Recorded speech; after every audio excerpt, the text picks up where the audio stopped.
ओम नमः शिवाय। महाकाल शिव की महिमा अपरंपार है। उन्हें प्रसन्न करने के लिए किसी खास प्रयास या पूजा पाठ की जरूरत नहीं होती, बल्कि सच्ची श्रद्धा और पूरे मन से किया गया प्रयास आपको भोलेनाथ की कृपा का पात्र बना सकता है। शायद यही वजह है कि अपने भक्तों के लिए महाकाल ने काल तक को भस्म कर दिया था। ऐसी ही एक कथा हमें अपने धार्मिक ग्रंथों में मिलती है, जिसे हम आपको आज सुनाने वाले हैं। मान्यता है कि भक्तों का चरित्र पढ़ने और सुनने से भोलेनाथ की असीम कृपा और पुण्य की प्राप्ति होती है। भक्त के प्रति महाकाल की अगाध आस्था की जिस कहानी का हम जिक्र कर रहे हैं, वह स्वयं भगवान कार्तिकेय ने संतों को सुनाई थी। इसके अनुसार राजा श्वेतकेतु को, जो कि भोलेनाथ के परम भक्त थे, उन्होंने काल को भी जीत लिया था। राजा श्वेतकेतु सदाचारी, सत्यवादी, धर्म के मार्ग पर चलने वाले शूरवीर और प्रजा पालक राजा थे। वह अत्यंत ही निष्ठा और प्रेम भाव से प्रजा का पालन और अगाध आस्था से भगवान शिव की भक्ति करते थे।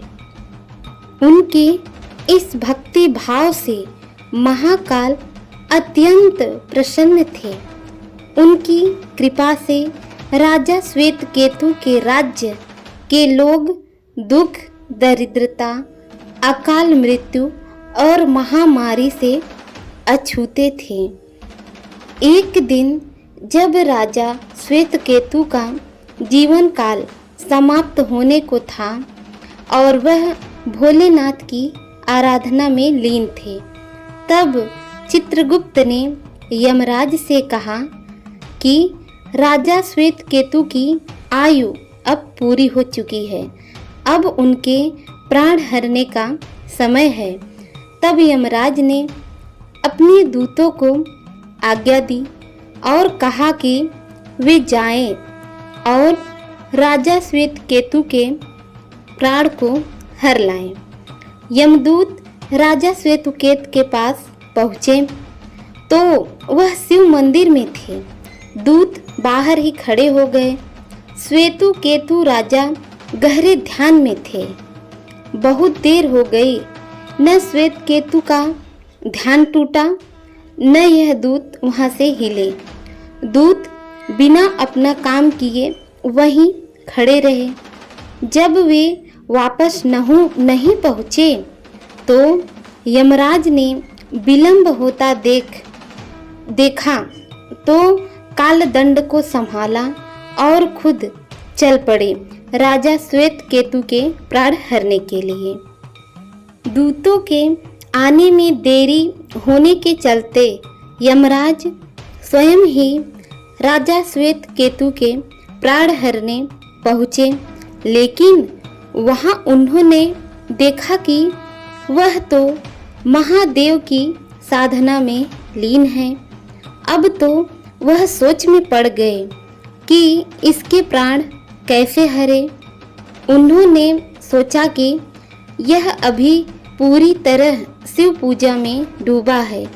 इसी स्थिति में शिव पूजा का उल्लंघन नहीं किया जा सकता। तब वह भी वहीं मंदिर के बाहर ही खड़े हो गए। उधर जैसे ही काल को इसकी सूचना मिली तो उन्होंने तलवार निकाली और भगवान शिव मंदिर में जा घुसे। काल ने देखा कि राजा श्वेतकेतु अभी भी भगवान शिव के लिंग स्वरूप के सामने बैठे ध्यान मग्न है। वह झटपट आगे बढ़ा और जैसे ही उसने राजा श्वेतकेतु का सिर काटने के लिए अपनी तलवार उठाई। भगवान शिव ने अपना तीसरा नेत्र खोलकर काल की ओर देखा। भोलेनाथ का तीसरा नेत्र खुलते ही काल वहीं राजा श्वेत केतु के सामने जलकर भस्म हो गया। थोड़ी देर बाद जब राजा श्वेत केतु का ध्यान टूटा, उन्होंने अपनी आंखें खोली तो राख में बदल चुके काल को देखा तो उन्हें बहुत चिंता हुई कि यह कौन है और क्या है। राजा श्वेत केतु ने भगवान शिव से पूछा, हे भोलेनाथ, यह किसकी राख है? इसे किसने और क्यों जलाया? तब भगवान भोलेनाथ ने कहा कि यह काल था जो कि तुम्हारे प्राण हरने आया था।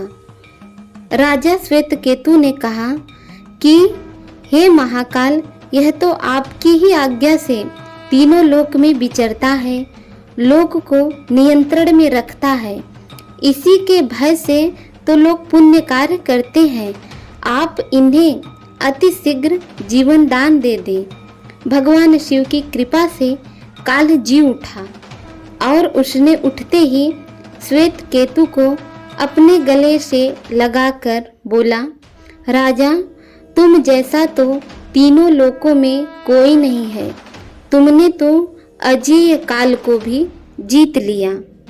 जीवन दान पाकर काल और यमराज ने कहा कि ऐसे जातक जो भगवान शिव के परम भक्त हैं, सच्चे मन और पूरी श्रद्धा से महाकाल की पूजा में लीन रहते हैं, सिर पर जटा और गले में रुद्राक्ष पहनते हैं, विभूति का त्रिपुंड ललाट पर लगाते हैं और 5 अक्षर वाला मंत्र का जाप करते हैं, उन्हें कभी भी अकाल मृत्यु का ग्रास नहीं बनना पड़ेगा। कथा के अनुसार इस आशीर्वाद के बाद श्वेत केतु ने लंबे समय तक राज किया और फिर महाकाल की कृपा पाकर उनमें ही विलीन हो गए। ऐसे थे भगवान शिव के भक्त राजा श्वेत केतु। ओम नमः शिवाय।